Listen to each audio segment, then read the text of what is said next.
بسم اللہ الرحمن الرحیم۔ نبی کریم اور رؤوف الرحیم صلی اللہ علیہ وآلہ وسلم کی ذات اقدس کو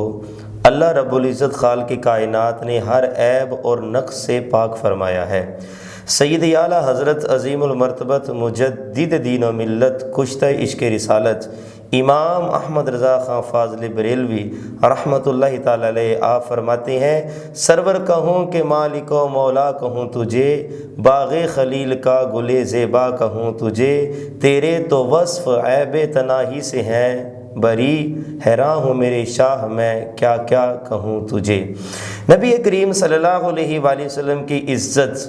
تکریم، آپ کا ادب اللہ رب العزت خالق کائنات نے ہمیں خود سکھایا ہے۔ سورۃ فتح کی آیت مقدسہ اس بات کی شاہد ہے۔ اللہ رب العزت خالق کائنات نے قرآن میں ارشاد فرمایا، انا ارسلناک، بے شک اے حبیب ہم نے آپ کو مبعوث فرمایا، شاہدہ، حاضر و ناظر، و مبشرہ، خوشخبری سنانے والا، و نذیرہ، اور ڈر سنانے والا، لِتُؤْمِنُوا بِاللَّهِ وَرَسُولِهِ وَتُعَزِّرُوهُ وَتُوَقِّرُوهُ، اور ایمان والوں کو پھر مخاطب ہو کر فرمایا کہ اے ایمان والو، جو اللہ اور اس کے رسول پر ایمان لائے ہیں ان کو یہ چاہیے کہ وہ حضور علیہ السلام کی تعظیم اور تکریم کریں۔ نبی پاک صلی اللہ علیہ وآلہ وسلم کی عزت اور تکریم کیوں ضروری ہے؟ تو اس کا ایک سادہ سا جواب ہے کہ یہ جو کل کائنات ہے یہ حضور علیہ السلام کی وجہ سے بنائی گئی ہے۔ اگر حضور نہ ہوتے تو کچھ بھی نہ ہوتا۔ سید اعلیٰ حضرت فرماتے ہیں، وہ جو نہ تھے تو کچھ نہ تھا، وہ جو نہ ہو تو کچھ نہ ہو، جان ہے وہ جہان کی، جان ہے تو جہان ہے۔ جب یہ پوری کی پوری کائنات حضور علیہ السلام کے لیے بنائی گئی ہے تو پھر اس زمین کے اوپر ہر شخص پر یہ لازم ہے کہ اگر وہ زندہ رہ رہا ہے، اگر اس کو کسی قسم کی پریشانی لاحق نہیں ہو رہی ہے تو وہ حضور علیہ السلام کے صدقے سے نہیں ہو رہی ہے۔ اب وہ پریشانیاں کون سی تھی جو پچھلی امتوں میں ہوتی تھیں؟ گناہ ماتھے پہ لکھ دیے جاتے تھے، منہ سیاہ ہو جاتے تھے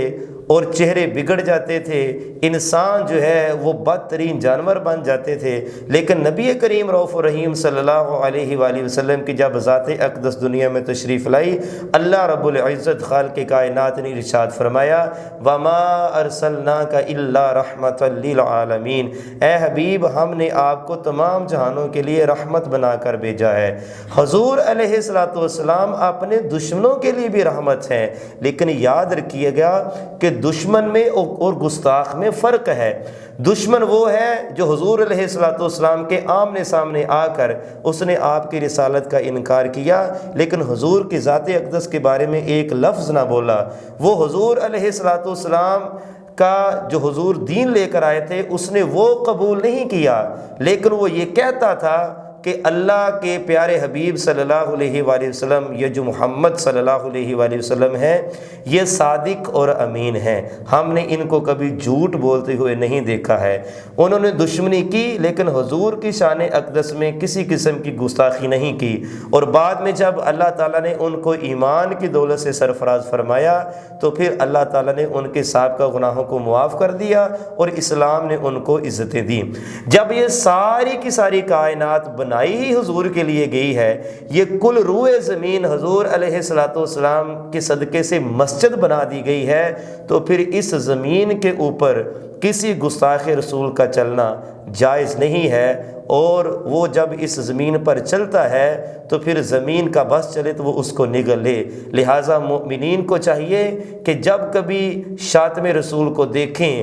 تو حکومت وقت کا یہ کام ہے کہ وہ اس کو لگام ڈالے اور اس کا سر قلم کرے۔ اگر وہ ایسا نہیں کر سکتی تو پھر اگر کوئی حضور علیہ السلام کی محبت کے اندر اگر کوئی شخص ایسا فعل سر انجام دیتا ہے تو پھر جو ہے وہ اس کو عاشق رسول کہا جائے گا، کیونکہ اس نے اپنی ذات کے لیے کسی کو قتل نہیں کیا بلکہ اس نے حضور علیہ السلام کی محبت کے لیے قتل کیا ہے۔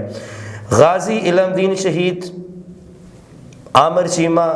غازی ممتاز قادری، اس کی واضح مثالیں ہمارے سامنے موجود ہیں۔ لہٰذا حضور علیہ الصلاۃ والسلام کی عزت اور تکریم کرنا ہر مسلمان پر فرض ہے۔ نبی پاک صلی اللہ علیہ وآلہ وسلم نے ارشاد فرمایا، بندہ تب تک مومن نہیں ہو سکتا، مفہوم حدیث کا عرض کر رہا ہوں، جب تک وہ اپنے ماں باپ، اولاد اور تمام دنیا سے بڑھ کر مجھ محمد مصطفیٰ صلی اللہ علیہ وآلہ وسلم سے محبت نہ کرے۔ لہٰذا حضور علیہ الصلاۃ والسلام کی عزت اور تکریم کرنا جہاں پر مسلمانوں پر لازم ہے، ایسے ہی غیر مسلموں پر بھی اسی طرح لازم ہے۔ کوئی بھی حضور کی شان اقدس میں گستاخی کرتا ہے، وہ کسی بھی صورت میں قابل قبول نہیں ہے، اس کو فوری طور پر سزا دی جائے گی۔